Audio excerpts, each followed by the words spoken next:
everyone, and welcome back to another Universe Sandbox 2 video. Now, I know it's been a while, I'm sorry about that, but anyways, today we are going to be turning the moon into a star.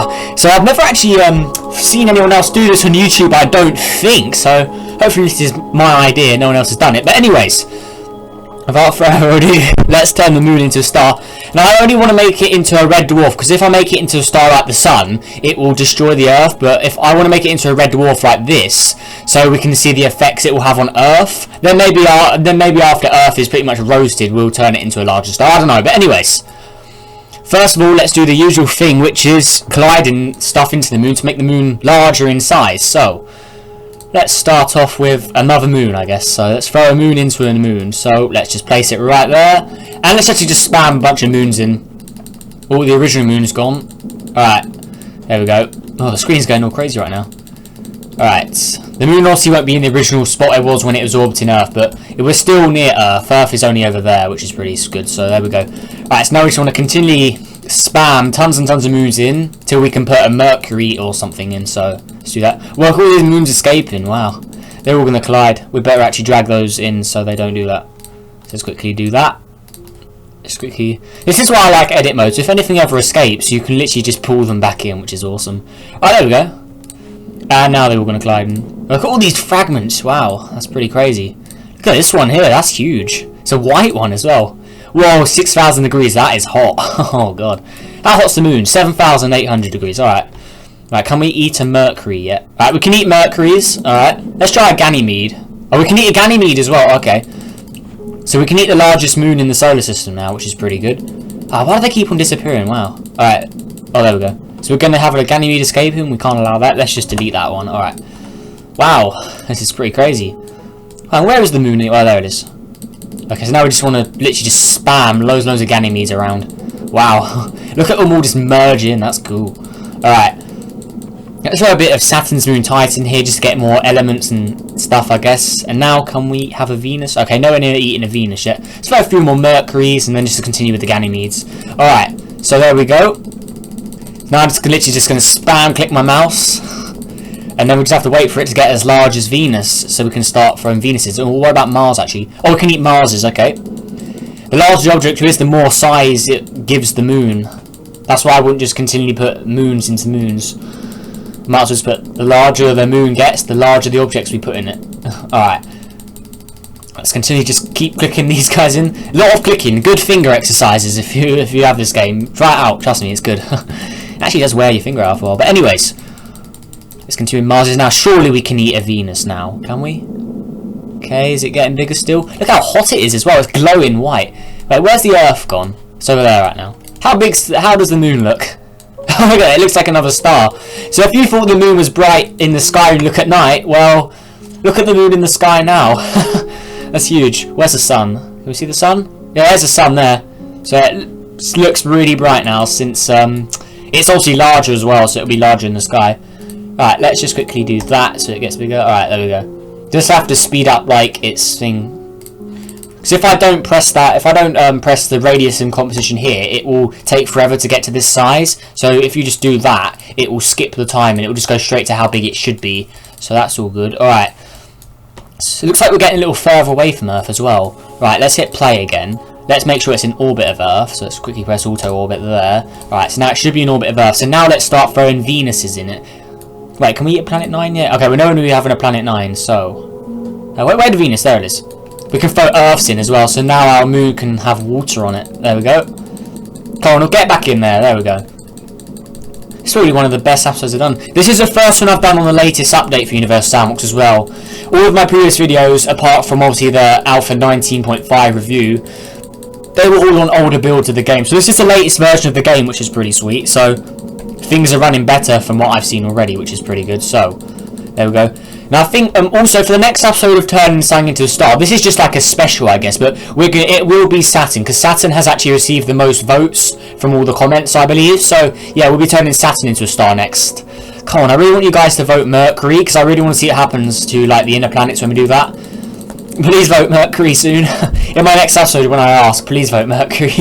Yeah, I really want to do Mercury. But honestly, it's up to you guys, so I just have to wait and see, I guess. Because eventually I'll get around to doing it, because there's only so many planets we can turn into the turn into a star anyway. But anyways, that's getting pretty large now. We're eating up tons of Earths. Oh, Earth's getting really far away now. Yeah, we're definitely getting further away from Earth. Maybe if we try and put Earths this side, maybe the moon will travel towards them. I don't know. Yeah, we're pulling the moon inwards. I think we're like, the moon is travelling towards these Earths, which is pretty good. Look at all the Earths just combine into one large one. That's cool. Let's throw a few more Venuses in there as well. Right, can we eat any of the Kepler planets? Oh, yes, we can. Perfect. Let's try some of these guys as well. Let's just spam all of them. I still can't remember which one's the largest. Wait, let's have a look. 10,000, 8,000, 10,000, 9,000. Oh, okay, so it's this one. Oh, not this one. Not Kepler 10b. It's... Wait, is it? Oh, it's Kepler 69c. This is the largest one out of them. Wait, what about Kepler 22b? Let's see if I can find that. Oops.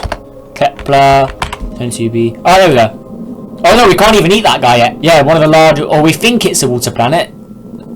We can't even eat this thing yet. This thing is massive. Alright, let's continue spamming these guys in. What about this one here? This is a custom object of mine, which I custom made. But it's still apparently got water on it, according to what the game said, so... Yeah, I spawned, like, the game's version of that object in that had water on it, so I kind of made my own custom version, so... Yeah, deal with it. But, anyways... Wow, look at all the objects this is eating, wow. Look how large it's getting. Can we just do that? There we go. Right, and we should be able to eat gas giants soon. Wait, not Uranus yet. No Planet 9. What about a random gas giant? Can we eat those? No, we're not eating them yet. Alright, we have to continually spam some rocky planets in. In fact, actually, let's cheat. Actually, let's go to 20,000 kilometers. There we go. Oh, that's not even large enough still. Wait. Oh, let's just go 25,000. Just a few things out. You don't want to see me doing the same thing all the time. Alright, so we can now eat Neptune and we can eat Planet 9s. Wait. Can't eat a Uranus next. Uranus is still a little bigger. Wow, look at all those explosions. That's cool.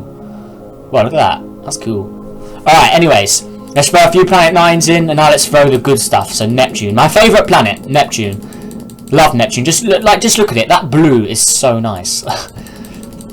Yeah, I like it for its colour, and because it's like, in my opinion, it's like the most mysterious out of all the planets. Just because it's the furthest known planet, because we don't actually know if Planet 9 exists yet, since it's still just a theory, but...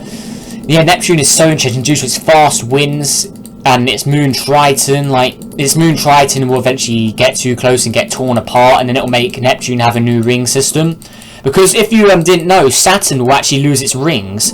So while Saturn loses its rings, Neptune will gain rings. So, yeah, that would be pretty cool. But sadly, we won't be around in like 100 million years. So we'll never see that happen.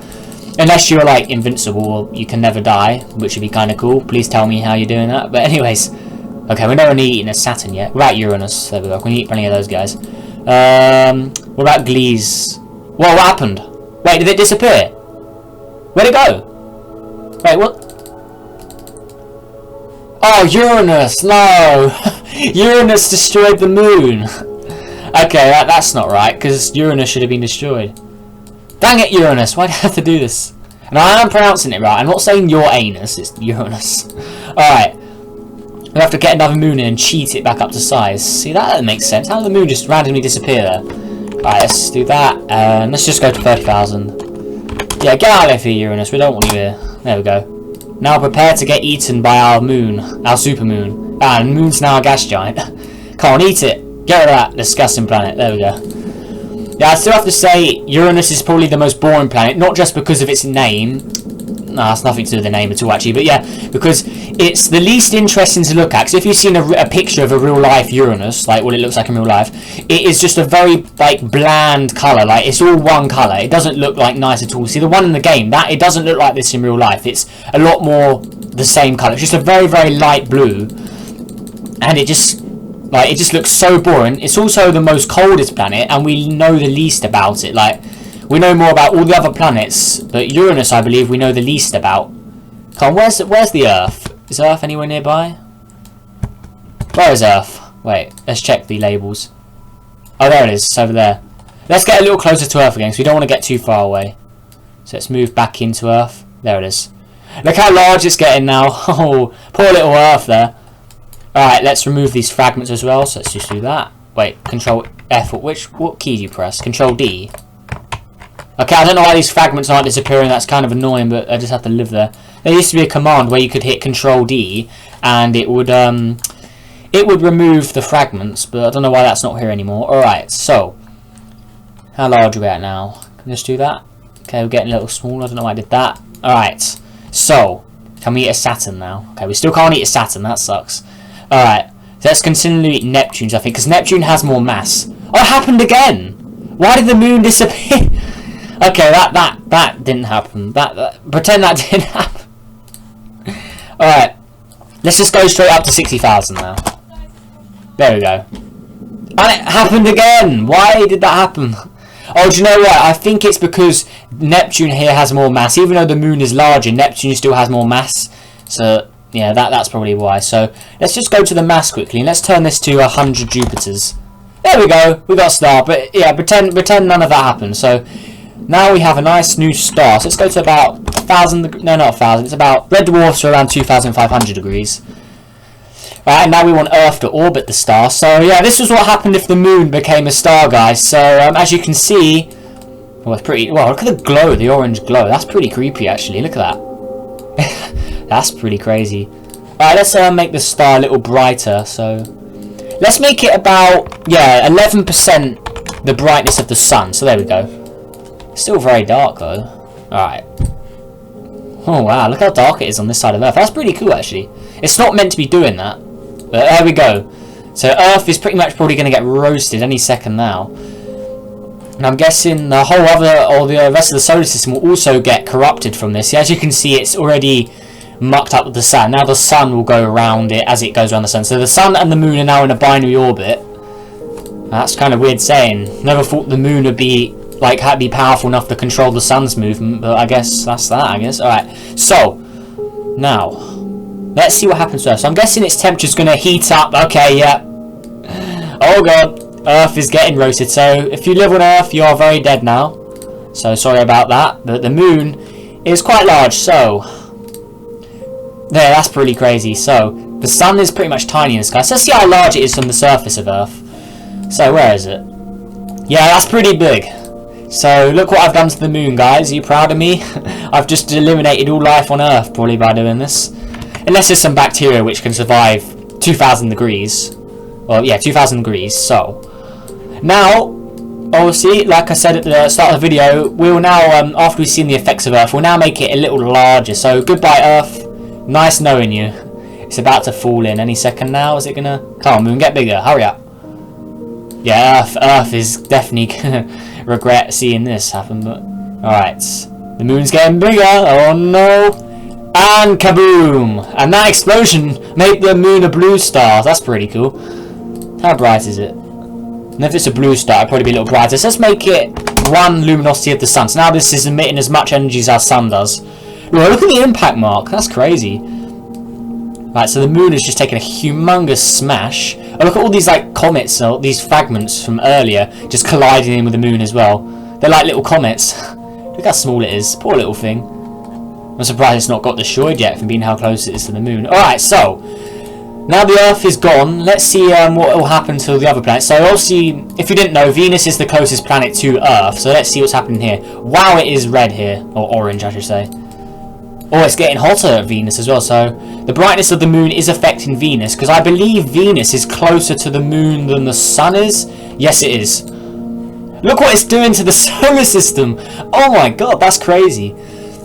So, pretty much, all of the outer objects are just going to get ejected. So, if you haven't seen my previous episode, the usual stuff is pretty much happening right now. So, Sedna, Planet 9, they've lost their orbits. Now, all of the outer ones have gone crazy, and pretty much all of the inner ones are just getting all corrupted.